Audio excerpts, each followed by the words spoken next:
After she got married to him, what happened to him on his wedding night? And me him spend it with? You know? So people from the east threw their babies, their small children, over the wall and said, take care of them, take them. And he packed his things, déjà vu. I was like, what did I miss here? And then, okay, my arms. Das war echt unbeabsichtigt. I said, okay, that's it. That's it. No more Jamaica. Let's go back to Germany. No. So was she from the same city? Was she from Bielefeld? Yep. And suddenly he gave me an even bigger lick. I mean, hello, getting married behind my back.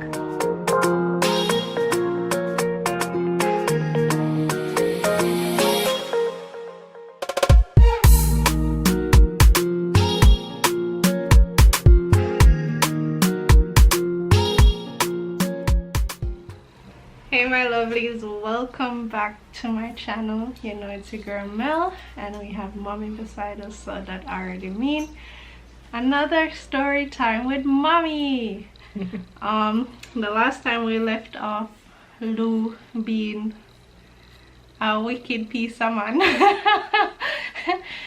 And yeah, I'm just gonna let mommy continue the story at this point because I want to hear what happened next to you know. I want to know too.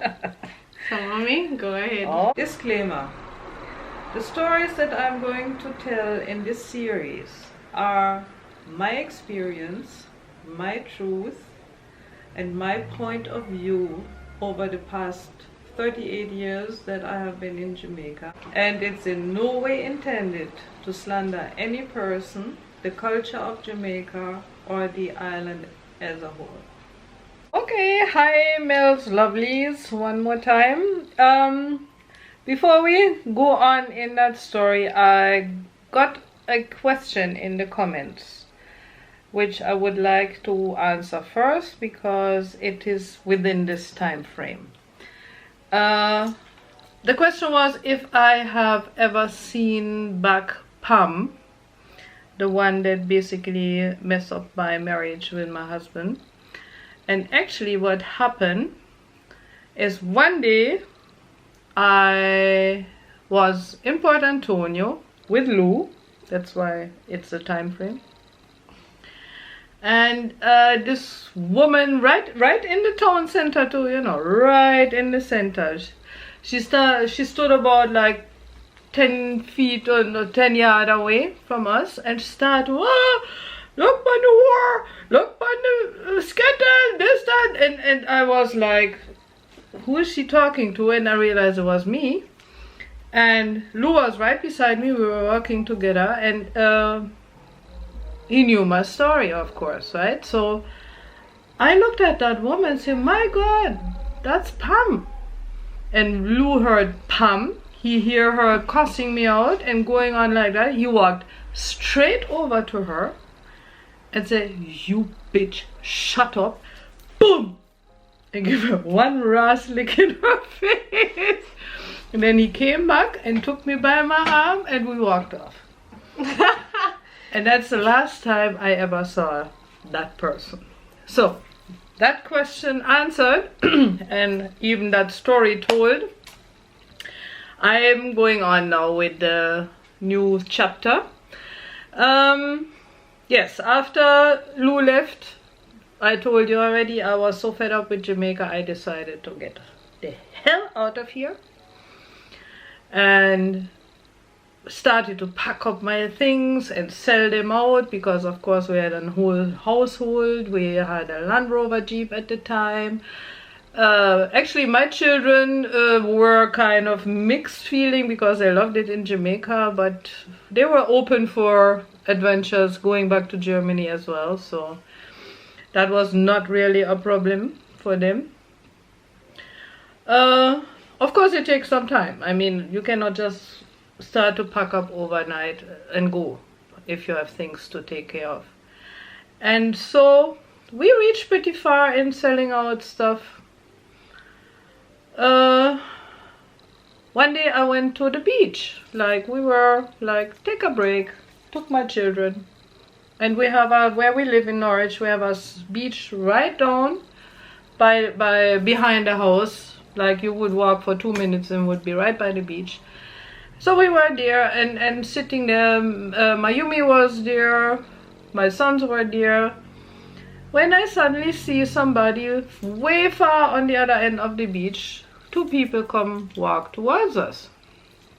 And when I looked, it said, okay, people coming. 1 lady and a man. And then I looked again. And I looked again. And I said, wait. That's my husband. And his mother. And I was like, oh, what is this? I have to say, my husband's mother lived right behind that beach in a house with some friends. So I guess they just decided to take a stroll on the beach or something. So I did not know what to do, to be honest, because Mayumi was right beside me. I mean, that would have been the very first time he ever saw his daughter. How old was she at that point? When was it? 89? 3? Yeah, 89. 3. 3, yeah, 3 plus, 3.5. And then I didn't even know what to do at that point. And then I decided I'm not going to do anything. I was staying put where I was. I watched my children play. I glimpsed over once in a while. And I saw these 2 people coming closer to a degree when I think they realized who was sitting at the beach. And that's when they turned around and left. So I said, all right, if I saw, I saw. Because so that was the same man who was on the phone previously and said, oh my God, is that my daughter? The same person, same. And that was the first time after that telephone call that I actually saw him. And you know, honestly, I didn't even feel like doing anything. I did not feel like running after them or doing anything. I says, okay, your decision. Bye. But of course it was a little bit weird, you know, I want to say the least. And then so I continued to do what I had to do, and then one day I went in the marina. As you know, that's my favorite hanging out spot. When I heard that the owner of the marina was planning to sell it. And I was like, wow, I wish I could get this marina. That would be so wonderful. I love that place, right? So I don't know what really happened to me, but I went to him. We knew each other throughout the time and were talking and stuff. And I said, Vern, honestly, you're selling the marina? And he said, yeah. I'm just going to take like what I think it's worth now. You know, and I said, wow, well, what could that be? You know, and I said, me, right? That was on Monday. Saturday coming, I was supposed to fly to Germany. And something bite me. And me ask him, I say, okay, Vern, can you tell me how much it is that you want for it and stuff?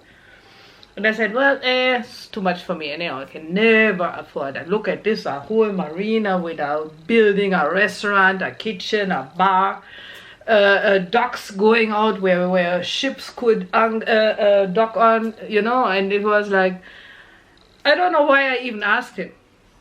Because for me it was like, well, nothing is coming out of it anyhow. But I did ask. So like I said, it was Monday, so he said, oh, okay, give me a few days and I will write down everything and figure out how much I want. And I said, of course, right? So I went on about my business, finalizing everything. Friday come. Tomorrow I'm supposed to fly, Saturday, right? Mm-hmm. Suitcases packed, everything taken care of. The house, I gave notice for the house, so everything was basically ready for me to go. I had a little cash on me from the things I sold. I think it was like $1,000 or something.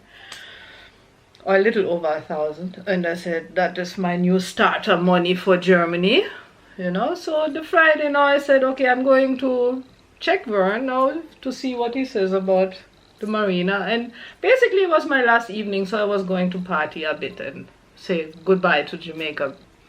So I reached there about, it was like 6 or so in the evening.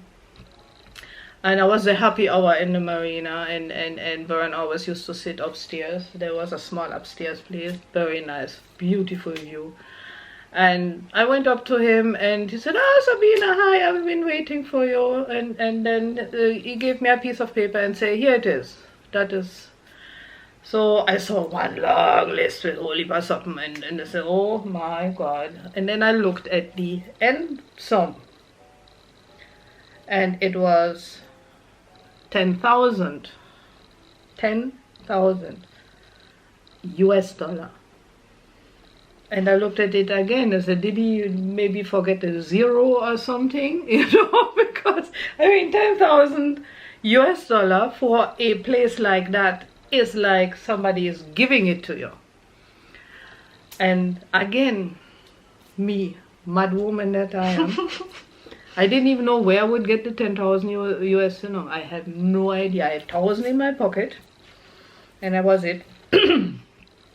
So I looked at Vern and said, that's what you want? And he said, yeah, if you give me 10,000, you can have it. And I said, well, right now I don't have 10,000 because tomorrow I'm going to fly out to Germany. And I was never to come back, and right now I have $1,000 on me. And he said, well, give me the 1,000 and then just tell me when you are ready to come back and you have the place. Bring me the money. And I was like, what? That is a chance. I'm getting goosebumps now. That is the chance of a lifetime. I mean, imagine you buy an entire marina for 10,000 US dollar, even if I didn't know where to get the 10,000. You know what we did? We shook hands. I gave him the 1,000 US dollar. I said, see them here, and okay, I have to change my plans now, but I will be back in 4 weeks. So he said, yeah, don't worry yourself. The place will be kept for you. Just come and give me the rest, and that's yours. No paper, no nothing. One handshake. And then I was how you call it? Euphoric.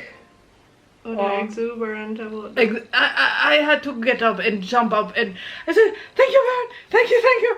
And I ran down and I bought myself a drink, and I looked around and said, damn, this is mine. 1 day before I was supposed to fly to Germany to never come back. So of course I wasn't sure because it was just a handshake, you know, and it was here just $1,000. So for me it was like, whoa, I hope he is not going. Exactly, is keeping. So anyhow, the same evening I went to the local disco called Roof Club, and you know how Port Antonio is fast. People had heard already that I bought the marina. And everybody come to me, Sabina, achoo, you buy the marina, you get it? How much you pay for it? Me give you double. And you give it to me. So actually that same evening I could have made money without even paying anything in before, you know. But it was like, no, the marina is mine. I'm coming back. I'm going to start at it. I was like, this is karma. There must be karma, don't it? Or something. Good karma. Good karma. Definitely good karma. I was so happy. So, next morning, going down to Kingston, taking the flight, and finally reached Germany. I don't even know what. Oh, it was shortly before Christmas, and my mother had, we landed in Berlin, and my mother had rented a car for me. It was actually Christmas Eve when we landed. So I reached Berlin, come out of the airport, went to the rent-a-car place. Our plane was late, rent-a-car place locked, closed. I said, but how we gonna reach home now? Because Berlin and Bielefeld is about 300 miles, you know. So everything was full up. The railway station was packed with people. And I decided I have to take a train now because I need to reach home. I have 3 children with me, 3 suitcases, so I have to reach home somewhat. So we bought a train ticket. Luckily we got enough for us, and then we went on the train. That train was so ram-packed that it was 5 hours on the train. We had to sit on our suitcases outside in the where you have your little cabins or what you want to call it, and outside in the hallway the whole time. And it was night. My children were dead tired. I had to hold Mayumi on my arm for the whole journey. I mean, we were exhausted. I think we reached Bielefeld about 2 or 3 o'clock in the morning. And then luckily we don't live very far. We took a taxi home. So we go up the steps and we did ring, and my mommy opened the door and happy to see us. Mm-hmm. And I hug her and I look at her and I said, Mommy, I have to tell you something. And she was, what? Because she knew me already. And I said, I bought the marina. And she said, what? Because she loved the marina as well. That was her favorite place in Port Antonio. She said, what? And I told her the entire story. And see, that is why I love my mommy so much, because she was very understanding. She was like looking forward to have me and her 3 grandchildren finally back in Germany for good. And then this mad daughter of hers come home and tell her she bought the marina. And the first thing she said, looking at me, she said, wow, I understand you. That's a very good chance. And I told her, yeah, but I could only pay down $1,000 for now. And she said, never mind, we go find a solution. That was my mommy. So I was like, yeah. And then what happened after, as you might remember, Lou was in the same town as me, married with a woman from the same town with me, and I don't know how he got to here. I was there for 2 days when the doorbell rang, and then we have this intercom. So I went on the intercom and said, yeah, Lou is here. And I said, who? Yeah, I want to talk to you. Very, very urgent. My mother was so angry with him because, of course, she knew the story. She said, he can't come in my apartment. If you want to talk to him, you go outside or go somewhere, but not here. So I said, all right. I went down. And although it was December, it wasn't really that cold. So we were somewhere outside in a park, sitting down. And mind you, we have parks right beside the house. So yeah, a park very close by. Didn't have to go far. No. And suddenly he started to tell me, yeah, you are so sorry that he did what he did, but I never wanted to come back to Germany, as far as he understood, and he don't like that love that woman. I like that woman. It's me him love, and me you want to be with. And now that I'm back in Germany, now we could move in back together and live back together and everything. And I was like, yeah, right, And anyhow, I started to kind of get a little bit mischievous now. And told him, you know what, I bought the marina. He knew the marina very well, of course, too. So he was, what? Wonderful! And you could see right in his hand, like these plans, oh, I'm going to be the partner of the owner of the marina, so it's my marina too. And I can go fishing and I can deal with this. All of a sudden, it would already to move back. Exactly, because I mean, with that outlook and that thing, for him, that was the chance. I make him believe everything is cool. I would consider it that he come back. with me. So, I mean, I spent my 4 weeks there. I called in between to the marina and talked to Vern and said, Vern, are we still on? And he said, yes, Sabina, don't worry yourself. Every time, yes, Sabina, don't worry yourself. So I said, all right. Spent my 4 weeks, spent New Year's Eve with friends, did some shopping preparations, this, that, and the other. My mommy really had a little money on the side and said, here, daughter, there you go. You gave me a little extra to hopefully get another car again, because she knew how it is not to have a car in Jamaica. And the 4 weeks passed, and Lou came every minute to visit here and there. Never could enter the apartment. You know, my mother was very firm about it. And all I did is we were talking, and him and then always, oh yeah, I'm so glad to get away from that woman again. And I played his game. I played it. So finally, so how many times do you think like y'all met up? About quite a bit, 10-12 times at least. That many times? Yeah, because I came all the while. We would even wait outside and wait until I came out of the house and stuff. He was really like, I want her back, you know. But I booked my flight for me and the children, of course. Get everything organized and never let him know anything. So the evening before I was supposed to fly again, I saw him for the last time, because he came by again and we talked when are you going to be ready to go to Jamaica? And I said, well, I don't quite know as yet, you know. At that time I had the ticket and the flight next day. Right? I said, well, I couldn't tell you right now. So we said goodbye that evening. I went up next day. My mommy and her boyfriend brought us to Berlin again, to the airport, and I flew out and reached back in Jamaica.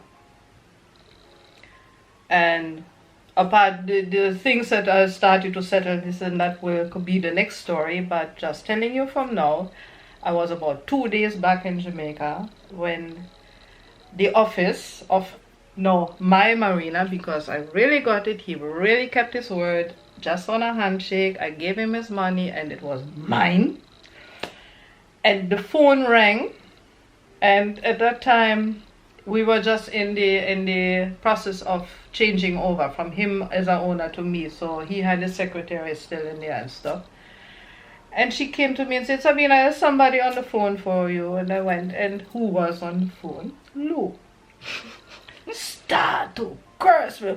What a bum clod, you leave the place and never take me, never tell me nothing, blah, blah, blah. And I mean, for 2 minutes. And I was standing there smiling and said, well, that should kind of feel familiar to you, don't it? I mean, didn't you do the same thing to me? So, have a good life. Bye. Boop. And that's our today's story. That was my little revenge effort, finally. You can't even know, you don't know what to say? You always have something to say. When we get our revenge. I mean, I felt real good. Real good. And from what I heard little after, I mean, he got that lady pregnant anyhow and had a daughter with her. And I can tell you from now too, it never lasted. Never lasted.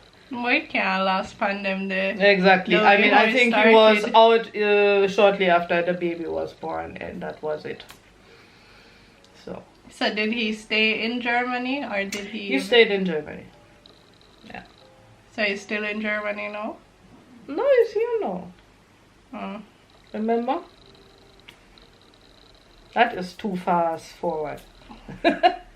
Anyhow, that was that part of my life story. Now a new chapter, a complete new chapter will start, and kind of interesting as well. Okay guys, that was it for this story time today. Thank you so much for watching, and we will see you in the next story time. Bye.